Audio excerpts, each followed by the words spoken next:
Gentlemen, you can't fight in here. This is the war room. Our source was the New York Times. You're gonna have to answer to the Coca-Cola Company.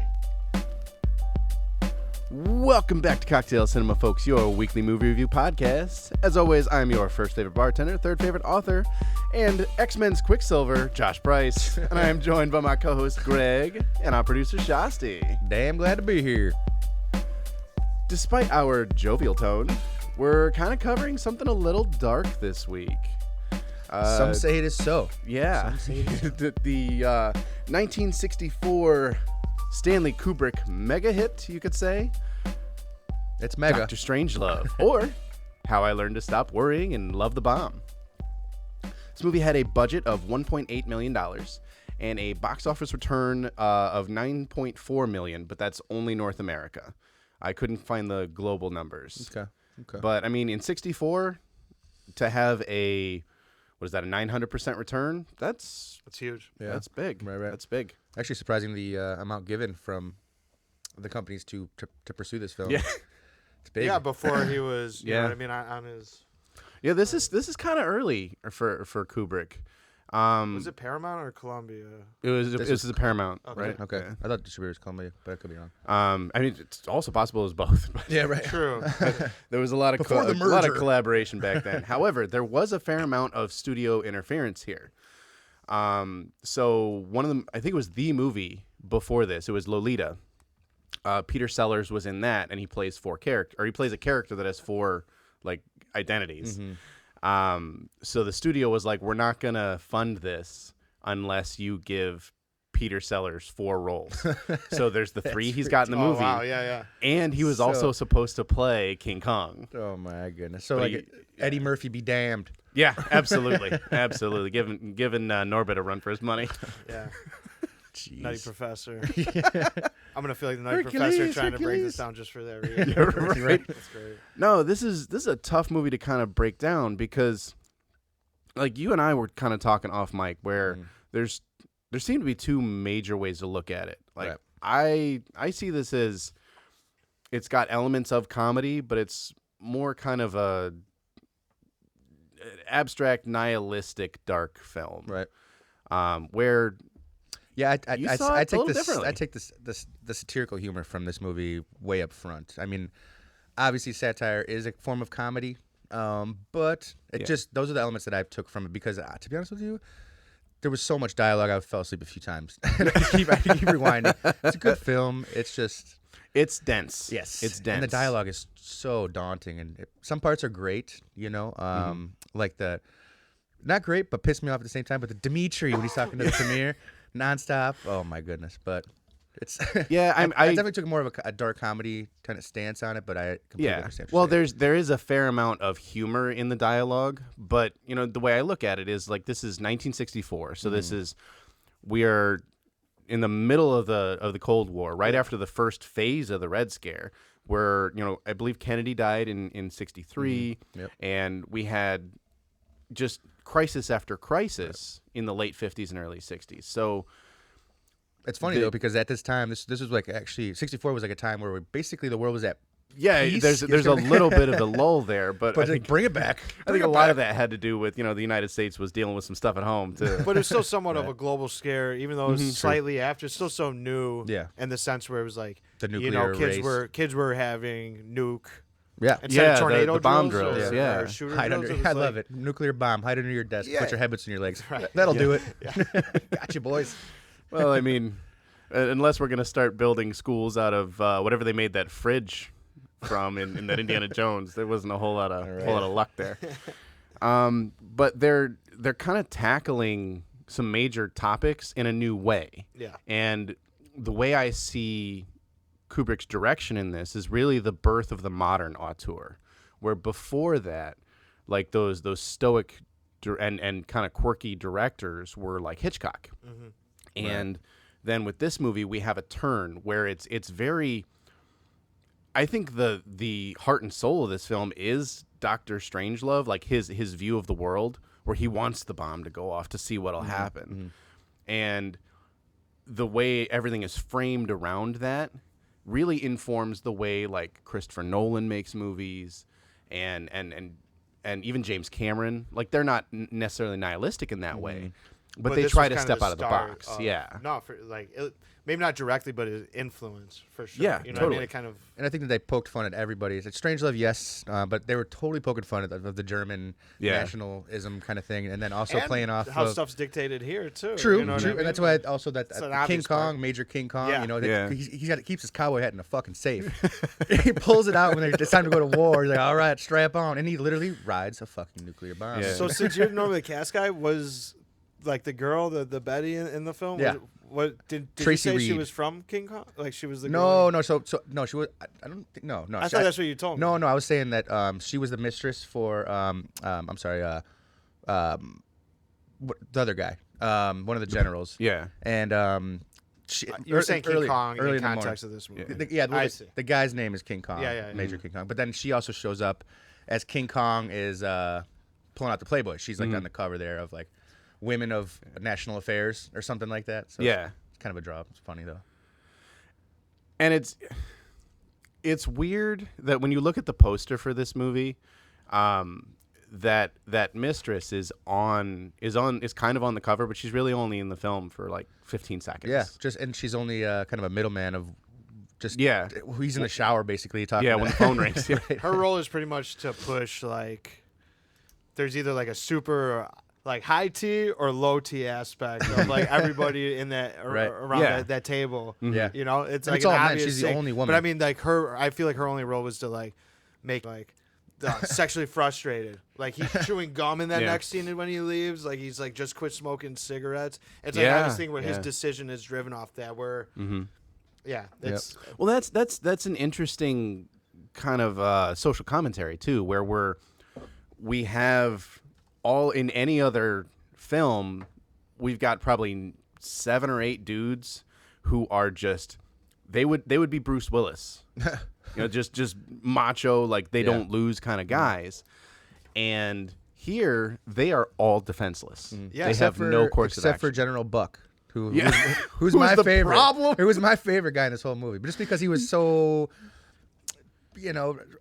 emotions on his sleeve, just right up in front. Mr. Didn't give a shit about if you're the president or not. He's just talking because F you if you say anything different than what he's got to Yeah, say. Buck, man, He's the he goes on these like when they're asking him like, do these planes have a chance, or does this plane have a chance to get through? He's like, they have a chance. You should see some of these pilots. They bring them on down low. They're Gets all frying worked chickens with the exhaust fumes. You go, yeah, they got a they've got a chance. Doomsday. I love it. So that's when I say like the humor is all in the dialogue, with right. the exception of the character of Dr. Strangelove and his phantom. So it's not just in Kyle. the dialogue or that; it's also in the names. I mean, we got guys like Mr. Staines, it's King all Kong, phallic. General Jack the Ripper. Yeah. You know what I mean? It's a lot of phallic President, references. The uh, movie opens with the B-52 plane getting Yeah. refueled. Yeah. yeah, right. It's real rough. Insertion. Like, it is. That's Kubrick Yeah. though. Like he was notorious for slipping that stuff in. And situational humor. Yeah. Like I'm saying, like I keep drawing back to him just like chain smoking pieces of gum essentially. You know, it's like And stogies, you know. yeah, and the Yeah. stogies, the bombs, the fuel. Yeah, it's all kind of it's right in front of you. There's the it's- situational. yeah. There's It's something we've coined the term yeah. being Kubricked. We Yeah, we've talked true. about it. very true. with The Shining. We've talked about this. I mean, I'm surprised this is only the second Kubrick movie we've covered. Then again, like even though this is, and I am coming around to this being a comedy. Like I'm not gonna pushing it. definitively I'm just say saying, it. as a viewer, that's Coming what around, I I like, just took think from it's it. funny as shit. I've already laughed more than I thought I would. But like he tends to have these very dense projects. Like you look at between this and 2001, which I think are his 2 best movies, and I kind of flip-flop on which is better. Sure. But those are definitively how he makes films. And it's hard to make a comedy out of that. Yeah, It's especially tough for to, it being so new. Yeah. Somebody said something, and I probably shouldn't be saying it, but it was something like putting this out right after 9/11. Yeah. You know, what I mean, Yeah. making a movie about that right after 9/11. It's like ooh, too soon. It's But he went for obtuse. it. He went for That it. needs to be taken into consideration. Yeah, no, and I when- think you're when totally viewing it right. today. Because we're almost 60 years out from this film. Yeah. And at the time, this would have been very divisive. And it's one of those things where it's like the film is dated, and I'm not sure about this.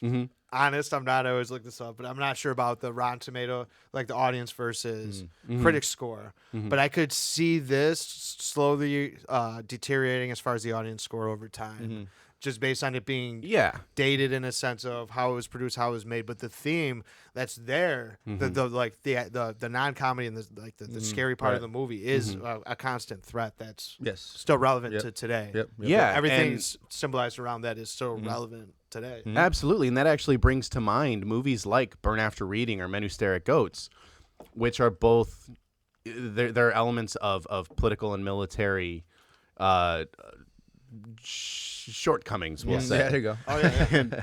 And this is, I can't think of anything before this that was willing to kind of poke fun like this at the military. Yeah. Before this, like the role of King Kong was offered to John Wayne, who he always played that, you know, I don't think so, Pilgrim. Military's good, the government's good, like we're going to Let's get call John America. Boy. Hey, he's a shoe-in. You don't want no part of that. Yeah, But let's turned it go down with immediately. Slim Pickens. Yeah. Who kind of launched off from this one a little bit. Yeah. He Everything Slim Pickens is just like a phrase. Oh, I got Yeah. Slim Pickens. No, it's that's like that Rip boy's Torn. name. It's a dude. That's his name. No, he was quoted. I forget the middle part of the phrase, but it was he goes, after Strangelove, the role, it was the roles, the scripts, and the paychecks all got bigger. There you go. And you know, speaking of launching off points, I'd like to launch off into this week's cocktail.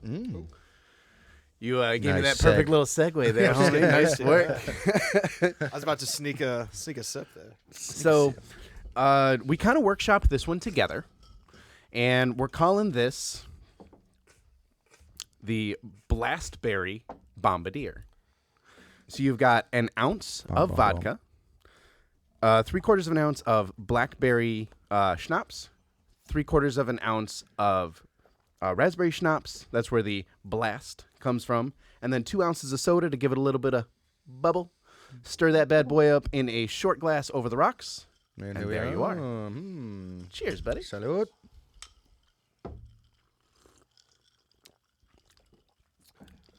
So, given that it's all booze, basically, it's surprisingly kind of sweet. Tastes almost like a gummy bear. Yeah. That is pretty fucking good. Yeah. It's I'm surprised by the flavor profile here because I mean there's a significant amount of vodka in Yeah, here. I mean, I knew it was gonna be sweet, but it's not. It's the soda. The soda water took it out. Yeah. pretty well. Balanced it out pretty Can't well. taste any booze. Well, and it's so wild. it's so purdy. It's not You know, very it kind of looks like the sunrise over the Russian horizon. Oh, And there were I'd like to talk about I'd like James to Earl talk Jones? about yep one of the guys who saw the sunrise Bombardier, over for sure. And I think there was a nice little Star Wars there in the beginning of Yeah. Sausage Roll. That's great. No, so James Earl Jones makes a strong appearance in this. I mean, he's not given a crazy performance, but he shows up and it's like Lieutenant Lothar Zog. The name. it's like holy cow, Darth Vader's in this Right, in this joint. Solid. Which this has got to be very early in his career, because I saw him on the opening credits. Like, no. yeah, and very highly billed. Given like he's billed very high in I the think list, third or fourth considering on a page. Yeah. yeah. Which I mean, I could be wrong. Maybe he did a lot of movies before this, but I can't think of a whole lot before like the late 70s, early 80s. Because like you know, Star Wars was 77, Coming to America was in the 80s, and he was a star by then. But like this has got to be Another launch pad. kind of a yeah. I know Kubrick wasn't like as like you said, this was the start of him really getting funded and getting a cast behind him. Sellers, who played the role of 3 different characters. Yeah. You Mandrake, gotta hope that President, man and got paid Strangelove. triple. Yeah, You know what I you mean? would think. You would James Earl assume. Right? Jones in there, like Yeah. You would assume. at least double. You know, he's already there. So we've kind of talked about Sellers' other 2 roles, Yeah. but the role that's most similar to something else he did, you know, Inspector Clouseau, is the British commander. Mandrake. That's Mandrake, the assistant to the man who causes all of our problems. Yep. I think he's the best part of this movie. Yeah. Outside of that one scene with King Kong riding the missile, like Mandrake carries this movie for me. I love it. I mean, I like the sequence when he's with Ripper. You know, when he shows the gun and they're in the office. Another phallic. This is manhood. Right. Oh, I have the power. I've never held one of those. He's like, oh, I haven't come. You ever to... seen any action? I've only pushed a button. Yeah. Yeah. It's There you just. I think it's so great because he like polarizes the characters. Absolutely. And That's good. The thing I find almost like that juxtaposes against that manliness the most is in those moments where they're in the office together, he's basically trying to talk his drunk buddy down from the ledge. Totally, man. For like, sure. We've all been there. Yeah, we've all done it. No, man, it's going to be fine. It's going to be good. How about you give me your keys? How about you give me your keys? Exactly. Nope. He puts a towel around his neck and blows his brains out. Like, shit. And it's for being off screen, that is a rough moment. Yeah. Like there's no, I don't know if you noticed, there's no soundtrack in that moment. Yes, I did notice that because the soundtrack and the score is so prevalent during this movie. That's one part of the movie I actually liked how it was carried that way. And it's very like there are several points in the film where the soundtrack is just dead silent. Yep. And it It's allows like deafening. In the opposite way, where Yeah. it allows the weight of what's jarring going with on. no noise. Yeah, it's like Again, Kubrick absolutely. played that really well with The Yeah. Shining too. He knows how to use very true. Very, That's true. very true. Very true. So that was I mean, we all know how I feel about The Shining, but They've I will done- give you that. Yeah. 100%. That's interesting because they've done so many case studies about putting little kids down who hate scary movies or just any kids and just putting them on mute and playing them and they're not scared. Oh, yeah, it's but that how he suspense uses sequence. that right. But in that just principle, how that eliminates all like rational thought of fear, how he uses it like amplifies it, and that's Yeah. Yeah, I mean that shadows. This one I don't know. Nothing really stood out for me as far as camera work goes. I mean it's black and white, which didn't need to be, but I think that was just kind of the callback of the time. Yeah. It's giving it. It's grounding it very much in its time. Which but- kind of builds into that suspense, that terror that he's overall trying to make fun of or satirize. Satirize. Satirize. Yeah. Well, and his, like Zatarins to me. foreground lighting is fantastic in this movie. yeah. His background lighting is great too. Yeah, I love the when Perfect. Dr. Strangelove's in his wheelchair and he's pushed back there and he just comes in like He slow. rolls into the spotlight. And it's that kind of that closing sequence where Yeah, he's yeah. having trouble with his Nazi arm, which punching it down. I mean, but it's right before that. It's like, damn, this is creepy. You don't expect that guy to go from this creepy wheelchair-bound nuclear German freak into like goofball. hammering his just the embodiment of Operation Paperclip. moving around in his wheelchair. He's got one hand that's like controlling one wheel. Well, the lighting's real good. You can tell in this because it's like black and white. Sure, Right. you think two colors, but every shade of gray in between. Yes. I feel like they utilize every single one of them. Agreed. Well, and to have, especially with Dr. Strangelove, he does, and this is the reason it stood out to me in the foreground, is he will wash out his speaking characters when they're the focus of the shot. Like, so when Dr. Strangelove is talking, he's like extra pale. Yeah. So that all it's almost like a resilvering before resilvering. So the blacks are so much more richer behind him, and it pops like a comic book. But yeah, I guess what I should have said was attention to the background lighting, not just absolutely. like amplified in the sense you're talking about. Like you can't shine a light on the subject without taking some things into consideration because all that walls or all the light's gonna go on the wall behind him. That was a better way of putting it for sure. No, So I'm gonna stop just because I got something here. Yeah. So one thing that also caught my eye, since we're talking about how much time and effort was given into lighting, shots, sequence, stuff like that. There's a giant table, the round table in the war room. There's like 70 people probably at it. Every time they show it from a wide shot, it's never centered in the shot, and that kind of I'm not OCD much whatsoever, but that like really kind of irked me a little bit from going. I'm assuming there was a reason for this. I'm told. So when I was in college, there were a couple of film students that really liked to harp on that, where they were like when you're talking about the focus of a shot, they would bring this up where the table where you expect all of the action and all of the heavy moments to occur, it's never really in focus because everything's happening off the table. Right. With the exception of when the president is on the phone. Okay. So like when you think about the no fighting in the war room moment, they start not even seated, they are standing next to the table, and the action peels away from it against the wall. And then, obviously everything else happens with the table in the background. Gotcha. So it's never centered. So it's never essentially, focused. you're just saying basically they didn't want that table to be on the forefront. It's not a part of the but part of the movie. That's the way it was explained to me. Yeah. That's crazy. That's absolutely crazy. No, it's again. I mean, Kubrick, he's known for his attention to detail, like to the point of being. That's why it was so berserk for me, but to see that, I was like, this doesn't make sense. So it's got to be intentional, right? It has to be. But yeah, I still don't know. Like I'm coming around to your way of thinking about it, but I still don't know because of things like that, because of how he's utilizing every bit of set dressing and lighting and the action to tell a very serious story, and the dialogue is the primary vehicle for the jokes. Like, we have the names, and we have some like phallic imagery and stuff that's pretty goofy, but I almost feel like it's both a comedy and not a comedy at this point.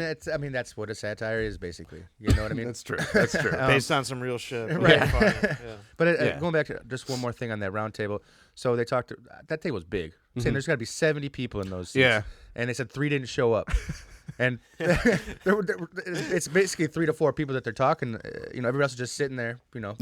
With their thumbs up their butts, like, when's my turn to talk? No, it's not about you. It's about Strangelove, the president, and Buck. It comes down to like one man makes that decision.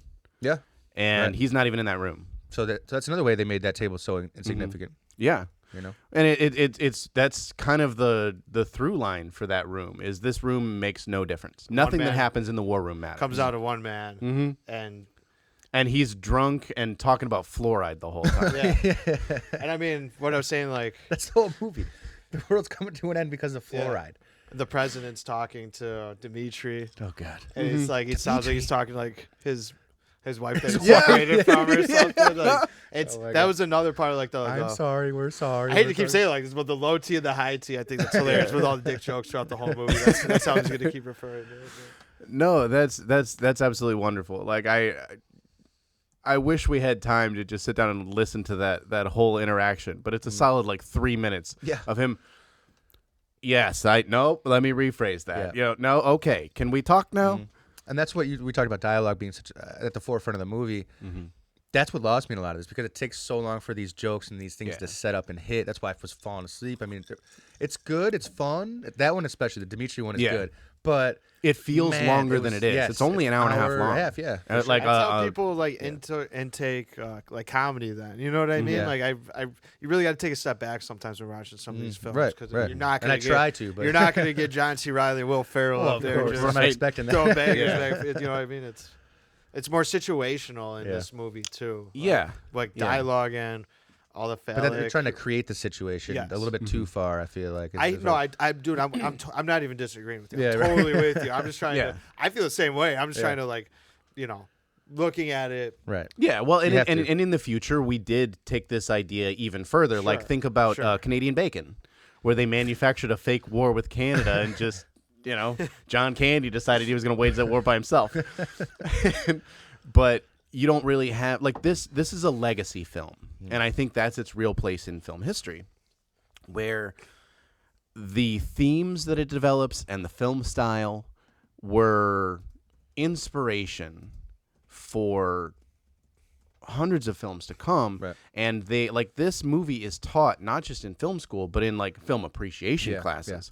People that don't even study film it makes its mark have to watch for sure. it. You have to watch this movie. I mean, to be honest with you, I won't recommend this movie Neither to will anyone. I. But I think if you're studying film or into that screenplay type of thing or anything in that genre or area, it's a must watch. But for the common viewer, to be honest, which like that's kind of where I sit, is it's boring. There's some points to take away, but. I think everyone needs to see this movie. Okay. And not At even least needs once. to, but At least once. If you're Try to stay watching, awake. if you're watching this podcast right now, you like film. Yeah. And if you haven't seen this, 100% go see it. Totally. Totally. Yeah. I mean, as of this recording, it's available for rent on Amazon. So there's our Jeff Bezos plug. Hit me. But I do think it's a movie that everybody should see at least once. Don't see it. I try. I It's like you can't actively, even see it once because you got to restart it and keep rewinding because you fall asleep every 5 seconds. I actively avoid it despite appreciating the hell out of it, which is a weird place to be. No, Yes. that's Sure 100% there for Sure me. is. I feel like I watched this film. I was telling you, like when I was too young. Yeah. You know, Yeah. like maybe like 11 or 12. Yeah. All I understood were that looks like a dick. That looks like nothing else really made Yeah. sense to me. But Space docking. it's still kind of, I feel like sad, like how Greg's looking at it. Like I gotta like take a nap or force Yeah. myself to Right, watch yeah. more of this. Now I think that I had a little residual effect from that time period. But yeah, go see it if you haven't, man. Yeah, absolutely. And I think that brings us to our final segment. So, Crunchy, Greg, crunchy tacos. Greg, I don't know if you know this, Oh, jeez. but here on Cocktail Cinema, we like to rate our movies out of 100 Of course, tacos. that was an easy one. Yeah, so Of course 0 I is do. the worst, 100 is the best. Right. If you were to do that, what would you rate Dr. Strangelove or How I Learned to Stop Worrying and Love the Bomb? Tough one for me, very much so, because it does have its spot in film history, and we're talking about one of the most influential directors of all time. Yeah, yeah. That being said, I can't pull any punches here. I'm gonna go a little bit lower than probably anybody in the world, and I'm gonna give this one a 79. Okay. Because this Okay. movie didn't do it for me. So I just as a viewer didn't, and I'm an honest answer. I'm a very open-minded viewer. Like I can see most aspects, but it didn't hit me in my. I watched some weird Anyway. stuff. Fair enough. Fair enough. 79 tacos. All right, so Greg got a 79. Shasti? I'll give it I'll give 84 tacos. 85 tacos. I think this is, like you were saying, one of your maybe not favorite Kubrick movies, but more. I think it's one of his, yeah. I know. Yeah, I like Space Odyssey slightly better. I think they both have their place in film history, and just taking my personal opinion and throwing everything else aside, that's what I come up with. Totally. I'm Taco Lee. All right, this How is high gonna in be the 90s we're gonna go here? this is the first time I'm gonna do this. I see it in your eyes. This gets a flat 90 from me, but with a Barry Bonds asterisk. I love it. So this is a masterclass in how to make a movie, how to light a movie, how to make a black and white movie, and because it informed so much about directors that we love today and how they make movies. I think it has to get that rating, but not necessarily just on its own merit. So there is a little bit of bias there. When we get around to doing 2001, which I guarantee will happen. It's going to be in the same neighborhood, but it might have the same asterisk. True. I haven't seen it in a few years, but for this movie, which I have seen twice yesterday, I give it a 90 asterisk. Because you fell asleep the first time. Yeah, some of those tacos don't get cilantro. Damn, I knew that was coming. Alrighty, so Rotten Tomatoes, So you crazy. sons of bitches. The critic score is a 98, and the audience score is a 94. So crazy. So even I'm undershooting this. Yeah, I knew it was gonna be up there. Yeah, but like Shasti not said, in the audience score, but I think you're right. When the audience slips, it because might it's not current deteriorate. events anymore. So like the people that are gonna be watching it on a modern. I feel like if we watch. come back to this in a few years, that audience score drops down little by little based on how much, it's going to progressively get more and more dated over time. You're great. I think, and this is unfortunate in my opinion. I think this movie will eventually be forgotten, like around the 100-year mark. So when we're old and Forgotten we're at living off 100? residuals of the movies we made. Right. Where this movie will be talked about in hushed tones amongst very few. Audience, folks, what do you rate Dr. Strangelove or How I Learned to Stop Worrying and Love the You just Bomb? like to say it, shit. Do you agree with any of us where this was a very wide spread for a change? Let us know what your rating is and why you rate it that way in the comments. Let us know. Yeah, Let us know. On tacos. How many tacos you ordering today? That said, 79. folks, this is the internet. You know all the good stuff. I trust you. You're smart people. You got this. But if you need a little bit of help, hop over to our Patreon, and we'll guide you from there. That said, Greg, Shasti, Salute. time has come to Germany, USSR, America, I don't know. say goodbye. Do you realize that fluoridation is the most monstrously conceived and dangerous communist plot we have ever had to face?